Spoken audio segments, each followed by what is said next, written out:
It's Careful, Hugh, it's very slippery. Just careful, it's very greasy. Careful, it's very greasy there. Hi, I'm Kirsty, and this is my brother Hugh. Our mum runs a charity called Environment Action Tuako. Over the past couple of years, she's gotten us interested in river water quality. So this summer we decided to go on a journey along the Waikato River from source to sea, taking samples of the water as we go. This is episode 4. So far on our journey, we visited and tested near Wharewaka Point, and we are using this tube to measure the water clarity. Otumuheki Stream. I've got a bit of an unconventional technique for taking the water temperature, and Hooker Falls.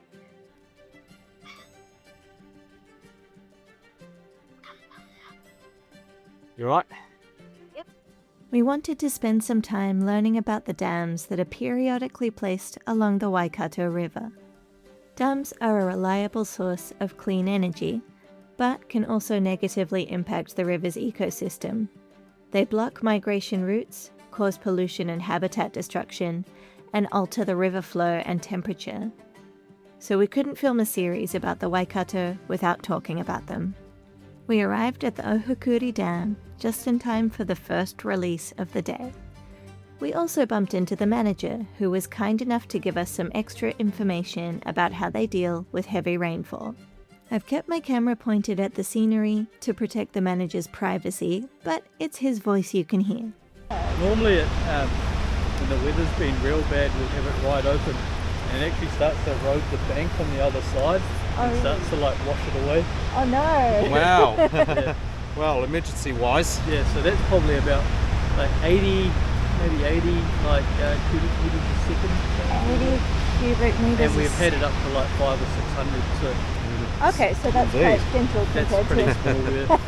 Yeah. Yeah. Normally you can feel like you'll feel the pulsing like up here when it's going quite well, and it actually shakes the whole building. Shakes wow, Yeah.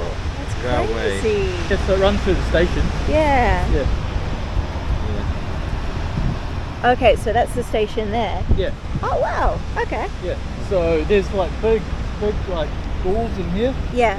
and that shuts the water on and off. But normally, Yeah. so like this first one Yeah. and the third one, they're in service at the moment. So the second one here, that's getting, we've got people inside there, so it's all getting painted and whatnot. So we Yeah. just try to make it last. So Lake Taupo's like really full.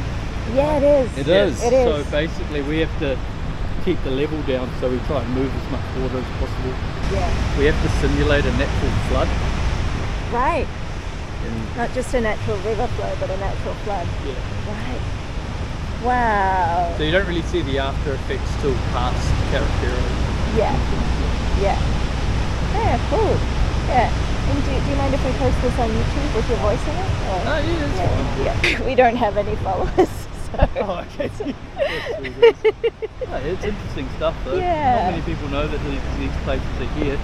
No, well, we're just doing a series on the Waikato River, and we just looked at like interesting spots along the way, and this was the most interesting dam. I just read the Wikipedia page about how there used to be geysers in the area that got Oh really? flooded. Yeah, I yeah, didn't yeah. even know that.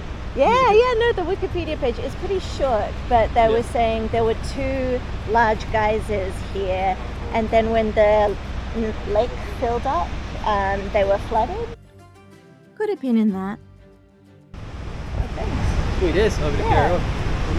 Let you get back to your day. Right. Oh, that was great, wasn't it? Yeah, no, good to have community-based conversation, especially the ones who works at the dam, employed by Mercury Energy. Yeah, no, he told us a lot. We weren't able to test at Lake Ohakuri, They are the strong currents. so we continued along the river to find our testing site for the day. Along the way, Hugh was really keen to visit as many dams as we could between Taupo and Kirikiriroa Hamilton. Alright, so just behind me is the Atiamuri Dam, where we can't get the public access through. So Atiamuri Dams is where it's located between Taupo and Tokoroa. Just down there, I've spotted a dead vehicle on the way over to do that film just behind the view of Atimuri Dam, and it's been there and it's never been picked up, and that will have not served Waikato River well enough.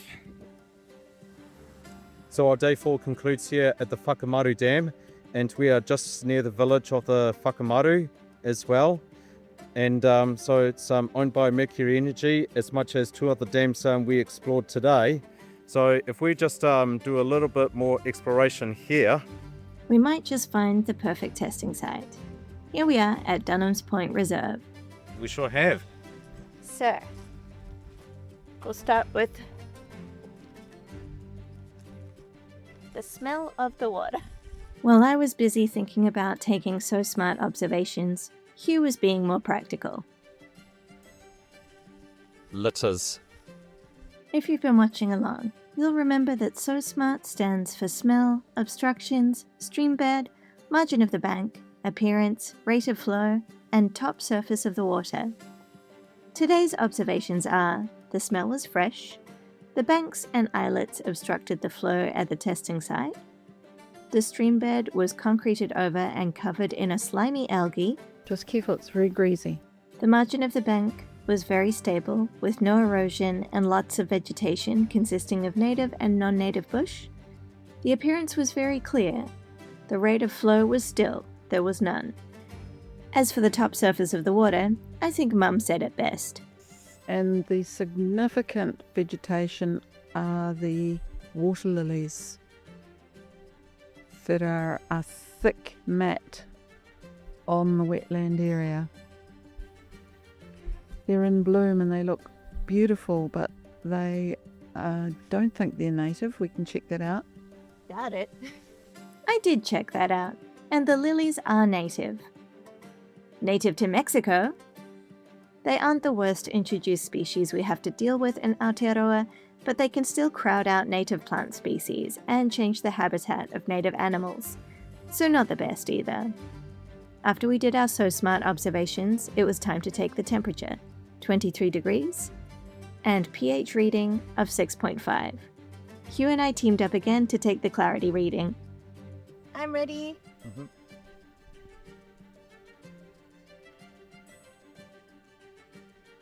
Tell me when to stop. I will. Stop. All right. That is 71. Okay, very slowly back towards me. Stop, stop, stop. And if you just do it much more slowly. And stop. Thank you. 61. That was easy. And when you add those numbers together and divide them by 2, our clarity score comes back at 66. Pretty clear indeed. And that brought us to the end of day 4. But let's go back to the beginning for a second. There were 2 large geysers here, and then when the lake filled up, they were flooded. I went back to Wikipedia to check if I'd remembered that correctly. The dam was completed in 1961, and it did indeed drown 2 of the world's largest geysers, the Minginui and the Oraki Korako. But that's not all. It also flooded sacred Māori sites and forced the Ngāti Tahu people to relocate their Ohaki marae. Any laws requiring public consultation for such a project were not introduced until much later, so Ngāti Tahu had no legal way of challenging the decision. Learning this information unexpectedly brought back a memory from when I was 10 and Hugh was 6. We'd lived in Auckland all our lives, but we had to move away to a different city. I'd never felt a sadness like it before. I missed my old home so much. It made me think of the Ngāti Tahu children who had to leave their home. It's entirely possible they're still alive today and still feel that sadness. Our experiences are not the same, of course. I can go back to Auckland anytime I want to. Their childhood home is out of reach, at the bottom of a lake.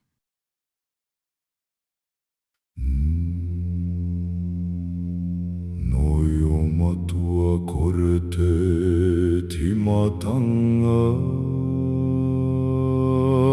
no ira I heke mai ai. Ko tāne ko tū ko rongo, ko tangaroa, ko haumia. Iwe he inga rangi tū haha, ko rangi nui raua, ko papatu anuku, I noho piritahi. A ka wehe rātou e o raua tamariki, ko tōku whakapapa tēnei, ko tōku ara tēnei, ko tōku mana I heke mai, I oku tūpuna, I oku tūpuna. Tērā ia ko tūhoe, ko ngā tipara, ko tai nui, ko ngā iwi o te motu. E mau ana I ngā tikanga, tihei Māori ora.